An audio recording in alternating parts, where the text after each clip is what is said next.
बिस्मिल्लाहिर्रहमानिर्रहीम। नाज़रीन अस्सलाम वालेकुम। नाज़रीन तुसीं देखदे पए हो न्यूज़ टाइम ते न्यूज़ टाइम दीआं वड्डियां खबरां चों सब तो पहले खबर उल्टी हो गईयां ने सारियां तदबीरां। हुकूमत ने जिहड़ा वे एक कंपेन चलाई सी कि सोशल मीडिया दे उत्ते और हुकूमती हमायतियां ने कि मिशन नूर जिहड़ा वे ओह नाकाम होवे ते ओहदे हवाले नाल मिशन नूर जिहड़ा है एक दिन तो ਵੱਧ ਕੇ 5 ਦਿਨ ਦਾ ਹੋ ਗਿਆ ਹੈ। ਹੁਣ ਮਿਸ਼ਨ ਦਾ ਜਿਹੜਾ ਨਾਂ ਹੈ ਉਹ ਤਰੀਕ ਬਦਲ ਗਈ ਹੈ। ਤਰੀਕੇ ਇਨਸਾਫ ਨੇ ਇਹਦਾ ਨਾਂ ਹੁਕਮੇ ਅਜ਼ਾਨ ਰੱਖ ਦਿੱਤਾ ਹੈ ਤੇ ਤਰੀਕ ਦਾ ਆਗਾਜ਼ ਕਰਤਾ ਹੈ ਤੇ ਇਹ ਹੁਣ ਤਰੀਕ ਜਿਹੜੀ ਹੈ ਸ਼ਹਿਰੀ ਰੋਜ਼ਾਨਾ 24 ਸਤੰਬਰ ਤੱਕ ਰੋਜ਼ਾਨਾ ਦੇਣ ਦੀ ਸ਼ਹਿਰੀਆਂ ਨੂੰ ਦਰਖਾਸਤ ਤਰੀਕੇ ਇਨਸਾਫ ਨੇ ਕਰ ਦਿੱਤੀ ਹੈ। ਉਸ ਤੋਂ ਇਲਾਵਾ ਜਾਫਰ ਐਕਸਪ੍ਰੈਸ ਹਮਲੇ ਦਾ ਮਾਸਟਰਮਾਈਂਡ ਗੁਲ ਰਹਿਮਾਨ ਅਫਗਾਨਿਸਤਾਨ ਦੇ ਵਿੱਚ ਹਲਾਕ ਹੋ ਗਿਆ ਹੈ।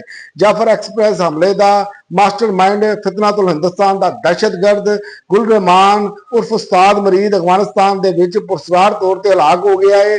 ਜ਼ਰਾਏ ਦਾ ਕਹਿਣਾ ਹੈ ਕਿ ਗੁਲ ਰਹਿਮਾਨ ਉਰਫ ਉਸਤਾਦ ਜਾਫਰ ਐਕਸਪ੍ਰੈਸ ਦੇ ਹਮਲੇ ਦਾ ਮਾਸਟਰਮਾਈਂਡ ਸੀ ਤੇ ਦਹਿਸ਼ਤਗਰਦ ਰਹਿਮਾਨ ਫਿਤਨਾਤੁਲ ਹਿੰਦੁਸਤਾਨ ਦੀ ਮਜੀਦ ਬ੍ਰਿਗੇਡ ਦਾ ट्रेनर ते ऑपरेशन कमांडर भी सी। भारतीय मीडिया ते सोशल मीडिया के मुताबिक अफगानिस्तान के सूबे हलमंद दे विच 17 सितंबर 2025 ਨੂੰ हलाक होया है ते दोहा हमला खलीज तावन कौंसल का मुश्तरका फौजी मशकां ते मिसाइल वार्निंग सिस्टम ते इतफाक हो गया है। खलीज तावन कौंसल के रुकन मुमालक ने खिते दे विच इज्तमाही दफा नूं मुस्तकम बनाने वास्ते अहम फैसले किए ने जिहदे विच इंटैलीजेंस के तबादले नूं वसत देना ते नए मिसाइल ते वार्निंग सिस्टम्स नूं तैयार करना ते मुश्तरका फौजी मशकां करना शामिल है ते चनाब सतलुज ते दी वजह नाल उच शरीफ अहमदपुर शर्किया दे विच तबाही M5 दा दूसरा हिस्सा जिहड़ा वे ओह भी सैलाब की ज़द च आ गया। अलीपुर दे विच 4 अफराद डुब गए ने। कच्चे दे इलाकिਆਂ ਦੇ ਵਿੱਚ ਲੋਕਾਂ ਦੀ ਨਕਲ ਮਕਾਨੀ ਤੋਂ ਇਨਕਾਰ मोटरवे M5 ਦਾ मशरकी हिस्सा सैलाब ਵਿੱਚ डुब गया है।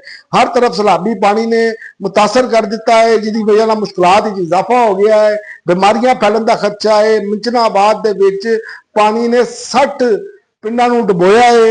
सतलुज ते चनाब ने उच्च शरीफ ते अहमदपुर शर्किया के इस टाइम तबाही फेर दी है ते जहाज का ऐलान सिर्फ रियासत का हक है। जज्बाती अफराद फौज शामिल होन। हाफिज ताहिर अशरफी पाकिस्तान उलमा कौंसल के चेयरमैन हाफिज ताहिर अशरफी ने आख्या है कि फर्द या जत्थे नूं जहाज का ऐलान करने का कोई हक नहीं। जिन्होंने जहाज का बड़ा शौक है फौज नूं ज्वाइन करे।